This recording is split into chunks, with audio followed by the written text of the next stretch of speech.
Hello दोस्तों, नमस्कार। इस हम किसी चैनल में मैं आप सभी लोगों का दिल से बहुत बहुत स्वागत करता हूं। दोस्तों, इस वीडियो में हम लोग बात करेंगे बहुत एक इंपॉर्टेंट टॉपिक के बारे में। एंड ये जो टॉपिक है इसका फ़ायदा भी कुछ शेयर्स को हम लोग को डायरेक्टली पढ़ते हुए देखने को यहाँ पे मिलने वाला है। मतलब अगर ये जो एक्सपेरिमेंट चल रहा है अगर ये सक्सेसफुल हुआ तो ये कंपनी के लिए तो और भी अच्छी बात रहेंगी। ठीक है, तो सारे टॉपिक को प्रॉपरली कवर करेंगी, खबर क्या है एग्जैक्टली, ठीक है, नया अपडेट क्या देखने को यहाँ पे मिल रहा है, ठीक है, एंड लॉन्ग टर्म में कौन से कंपनीज को इसका बेनिफिट मिल सकता है बिजनेस ओरिएंटेड, तो उसको भी हम लोग कवर करने की कोशिश ज़रूर करेंगे। सो कल है 28 मार्च। सो उसमें कौन सी बड़ी बात है? तो दोस्तों उसमें बड़ी बात यह है कि आपको बताया था कि एक बहुत बड़ी ब्रेकिंग न्यूज़ हम लोग को 28 मार्च के दिन देखने को यहाँ पे मिलने वाली, जिसका अनाउंसमेंट ऑलरेडी सेबी यहाँ पे कर भी चुका है। यस, यहाँ पे हम लोग बात करें दोस्तों T+0 सेटलमेंट की।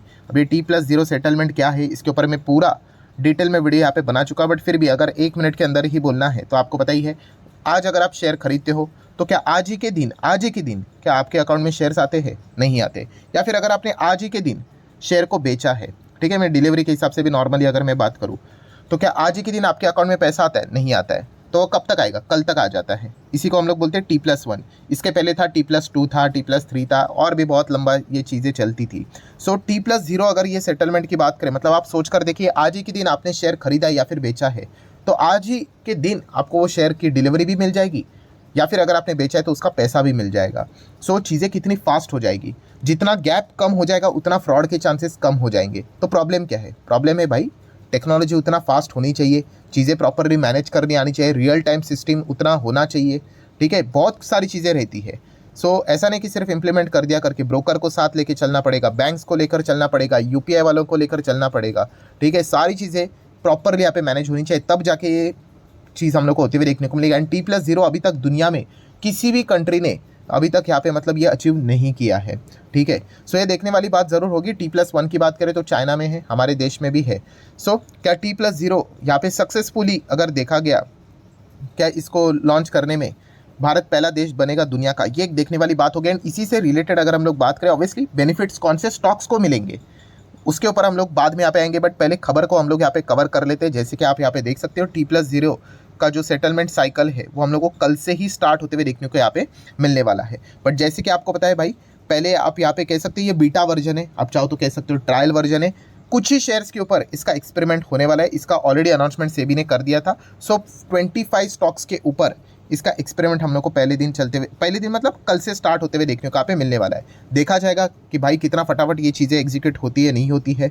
एंड ये वो स्टॉक है दोस्तों जिसमें लिक्विडिटी भी काफ़ी अच्छी खासी हम लोग को देखने को मिल जाती है। सो इसी से रिलेटेड पहला एक्सपेरिमेंट यहाँ पे चलने वाला है। तो सबसे पहले तो हम लोग देख लेते हैं भाई कि कौन से वो 25 स्टॉक है जिनका नाम देखने को यहाँ पे मिल रहा है। क्या इन 25 स्टॉक को कोई बेनिफिट मिलेगा? कुछ भी नहीं, ठीक है, एक जस्ट नॉर्मल ट्रेडिंग यहाँ पे होते हुए देखने को यहाँ पे मिलने वाली है। बट फॉर्मेलिटीज़ यहाँ पे कर लेते हैं। जैसे कि आप यहाँ पे देख सकते हो, अंबुजा सीमेंट, इसका एक नाम देखने को मिल रहा है। 25 के लिस्ट की अगर बात करें तो अशोक लेलैंड है, देन बजाज ऑटो की अगर हम लोग बात करें, बैंक ऑफ बड़ौदा की बात करें, देन BPCL की अगर हम लोग बात करें, बिरला सॉफ्ट की बात करें, सिप्ला, कोफोर्ज की अगर हम लोग बात करें, ये 25 के लिस्ट में देखने को मिल रहे हैं। थोड़ा और आगे बढ़ते हैं, निफ्टी 50 वाली और एक कंपनी डिवीज लैब है, देन हिंडल को भी है, देन उसी के साथ साथ टाटा ग्रुप की कंपनी इंडियन होटल है, JSW steel, then LIC housing finance है, then L&T infotech Mindtree, MRF की बात करें, नेस्ले इंडिया की बात करें, ये भी 25 के लिस्ट में। थोड़ा सा और आगे बढ़ देते हैं, NMDC है, ONGC की बात करें, देन पेट्रोनेट LNG की अगर हम लोग बात करें, देन मदरसन इंटरनेशनल की बात करें, स्टेट बैंक ऑफ इंडिया की बात करें, ठीक है, एंड हो गए आखिर के 2-3 स्टॉक बच गए। Tata communication, then again Tata का Trent, then union bank of India, and आखिर में है वेदांता।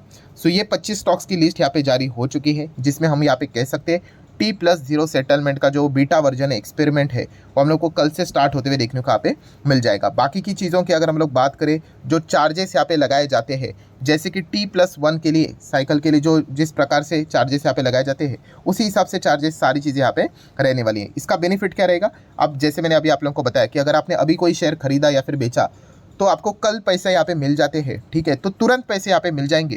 तो इस चीज़ के चलते क्या होता है, आप नया एक और ट्रेड एग्जीक्यूट कर सकते हो। हाँ, तो ये लिक्विडिटी बाजार में इंक्रीज़ करेगा, ठीक है। एंड जैसे कि आपको बताया, क्योंकि जो रिस्क रहता है बहुत सारी गड़बड़ियों का, ठीक है, वो भी हम लोग को कम होते हुए देखने को मिल जाएगा, ठीक है। वो हर्षद मेहता स्कैम आपने देखा ही होगा ना, हर्षद मेहता, वो कैसी चीज़ें चलती थी, बिकॉज वो बीच में जो गैप हुआ करता था सेटलमेंट का, वो काफ़ी बड़ा हुआ करता था।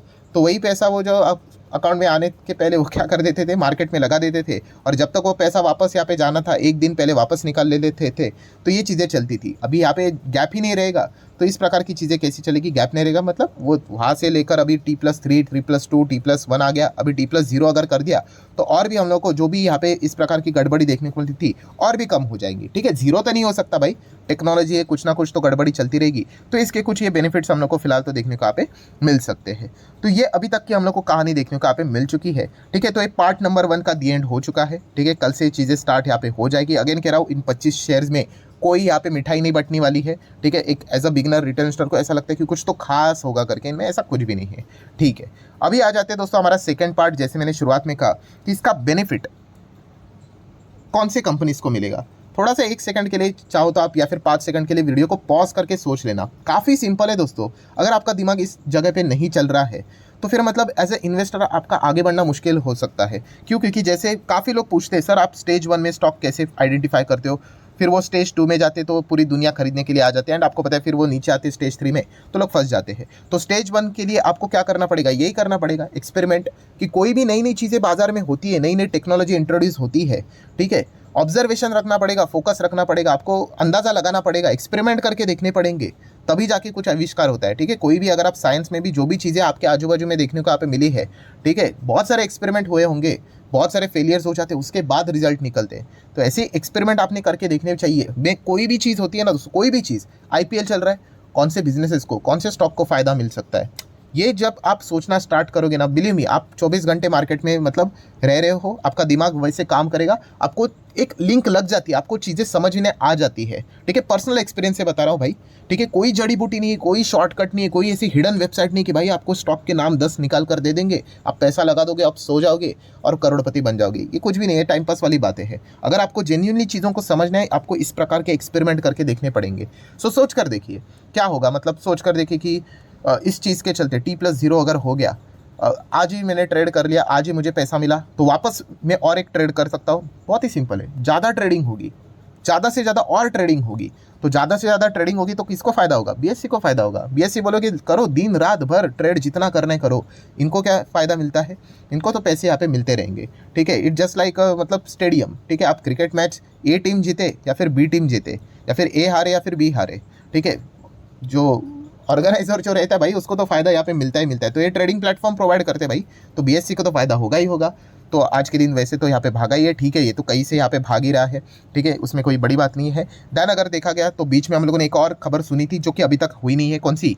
कि यहाँ पे प्लान कर रहे हैं NSE BSE की भी अगर हम लोग बात करें तो, कि जो ट्रेडिंग आवर्स है, ठीक है, वो और यहाँ पे क्या करेंगे, FNO के चलते, डेरिवेटिव के चलते और बढ़ाएंगे करके। ठीक है, एंड अगर हम लोग टाइमिंग की भी अगर हम लोग बात करें तो ये भी बोला जा रहा था कि टाइमिंग मतलब कितना, 6 बजे, रात को 6 बजे से लेकर 9 बजे तक चलेगा। इसका एक और मतलब सेकंड सेशन रहेगा, आप ऐसा भी यहाँ पे बोल सकते हैं। पॉसिबिलिटी की बात की जा रही थी FNO की। ठीक है, पहला सेशन रहेगा जो अभी मार्केट चल रहा है वैसे 9:15 बजे से लेकर 3:30 बजे तक, एंड उसके बाद एक ब्रेक रखा जाएगा, एंड उसके बाद 6 बजे से 9 बजे तक। ऐसी बातें यहाँ पे बोली जा रही थी। कुछ लोगों ने ये भी बोल दिया कि भाई रात के 11:30 बजे तक भी एक्सटेंड कर दोगे तो भी हम लोग को यहाँ पे चल जाएगा करके। अभी तक तो ये कोई एग्जीक्यूट तो नहीं हुआ है, बट ये पॉसिबिलिटी की बात यहाँ पे की जा रही है। बट सोच कर देखिए, ये भी अगर पॉसिबिलिटी अगर हकीकत में अगर तब्दील हो जाती है, क्या होगा, और ज़्यादा ट्रेडिंग होगी, तो वापस किसको फ़ायदा मिलेगा, BSE को फ़ायदा मिलेगा। ठीक है, यहाँ पे चलते रहने दो, जितना यहाँ पे चलते रहेंगे उतना इनका बिजनेस यहाँ पे चलता रहेगा। और बीच में उन्होंने क्या किया था, नवंबर के बीच 1 नवंबर से आपको पता ही है, जो ट्रांजैक्शन फीस है वो भी उन्होंने इंक्रीज़ कर दिए थे। ठीक है, और आप किधर ही जाओगे, 2 ही तो है, BSE NSE 2 ही तो देखने को मिल जाते हैं। तो अल्टीमेटली BSE को इसका काफ़ी अच्छा खासा फायदा मिलते हुए देखने को यहाँ पे मिला था। ठीक है, एंड इसीलिए आप देख सकते हैं स्टॉक 5-5 साल में 10-10 गुना होते हुए देखने को मिला। जैसे मार्केट गिरा तो भाई ट्रेडिंग कम होगी, लोग रिटेल इन्वेस्टर चले जाते हैं, स्टॉक वापस 50% नीचे। अगेन जिसको बिजनेस का कोई समझ नहीं, वो बोलेगा चलो घटिया स्टॉक है ये वो, वापस भाग गया तो वापस आने की कोशिश करेंगे। तो अगेन कह रहा हूँ, चार्ट पैटर्न ऐसा देखकर जो अपना इन्वेस्टमेंट का मन बना लेगा कि भाई इस स्टॉक में अभी जाते हैं करके, कोई फ़ायदा नहीं। वो ऐसे ही गिरेगा ना भाई, वो चला जाएगा, वो बर्दाश्त ही नहीं कर पाएगा। ठीक है, जिसको बिजनेस समझ में आता है वो प्रॉपरली इन चीज़ों को हैंडल कर लेते हैं। देन और सोचो किसको फ़ायदा मिलेगा, कि ज़्यादा से ज़्यादा आप ट्रेड कर रहे हो, ऑब्वियसली ब्रोकर को फ़ायदा मिलेगा भाई। जितना करना है करो, लेवरेज चाहिए ले लो, जितना चाहिए करो। ठीक है, सो ब्रोकिंग में भी अगर देखा गया तो ये जो डिस्काउंट ब्रोकर हम लोग को देखने को मिलते हैं, ज़ीरोधा, अपस्टॉक, ग्रो, इनके वजह से काफ़ी सारे रिटर्न स्टार मार्केट में आते हुए देखने को यहाँ पे मिले, जो कि काफ़ी अच्छी बात है। बट बाजार में ये लिस्टेड तो है नहीं, तो लिस्टेड स्पेस में उन्हीं को टक्कर देने वाला कौन सा प्लेयर है, तो आपको पता है एंजल वन।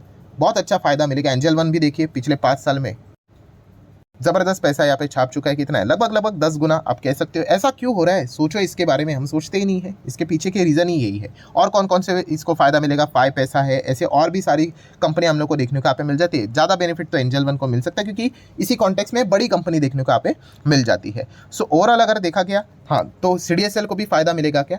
थोड़ा सा मिल जाएगा। CDSL का बिजनेस थोड़ा डिफरेंट रहता है। DP की अगर हम लोग बात करें, ठीक है, जो अब आप शेयर्स यहाँ पे बेचते हो तो उससे रिलेटेड इनको यहाँ पे बेनिफिट मिलते हैं, ठीक है। ट्रेडिंग के हिसाब से अगर देखा गया तो BSE सबसे ज़्यादा फायदा बेनिफिट उठाता है, एंड ब्रोकर्स में हम लोग को ज़्यादा बेनिफिट देखने को मिल जाता है। सो डेफिनेटली ये जो ट्रायल चल रहा है T+0 का, ये अगर सक्सेसफुल अगर हो जाता है तो डेफिनेटली यहाँ पे हम लोग को और ज़्यादा क्या होते हुए देखने को मिलेगी, ट्रेडिंग फास्ट होते हुए देखने को यहाँ पे मिल जाएगी, ठीक है। अभी पैसा लगाया, अभी वापस तुरंत पैसा यहाँ पे निकाला, ठीक है, वापस पैसा मिला, अब वापस ट्रेडिंग, नंबर ऑफ वॉल्यूम्स यहाँ पे बढ़ जाएंगे, नंबर ऑफ ट्रेड्स बढ़ जाएंगे। तो इस चीज़ के चलते खास करके BSE प्लेटफॉर्म को एंड उसी के साथ साथ ब्रोकर को तो काफ़ी अच्छा बिजनेस यहाँ पे मिलते हुए बढ़ते हुए देखने को यहाँ पे मिल जाएगा। एंड अगर भविष्य में अगर यहाँ पे वो अभी अगर चीज़ हो गई कि 3:30 बजने के बाद अगर मार्केट भी सेकंड सेशन स्टार्ट करेंगे, तो वापस इन कंपनीज की तो और भी चांदी हो गई, ठीक है, क्योंकि इंसान ज़्यादा से ज़्यादा ट्रेड करेगा ही करेगा। इन्वेस्टर को वैसे कोई खास फर्क पड़ता नहीं। इन्वेस्टर तो भाई स्टडी करता है, अच्छा ये स्टॉक अच्छा लगा ABC, चलो खरीद लो और बैठ जाओ। अभी उसके बाद वो मार्केट 10 बजे तक चालू रखे, ठीक है, या फिर T+0 कर दे, इतना कुछ खास फर्क तो पड़ता है नहीं। सो आशा करता हूँ दोस्तों वीडियो हेल्पफुल लगा होगा, कुछ नया सीखने को मिला होगा। चाहो तो वीडियो को थम्स अप कर सकते हो। मिलते हैं नेक्स्ट वीडियो में, तब तक के लिए बाय बाय।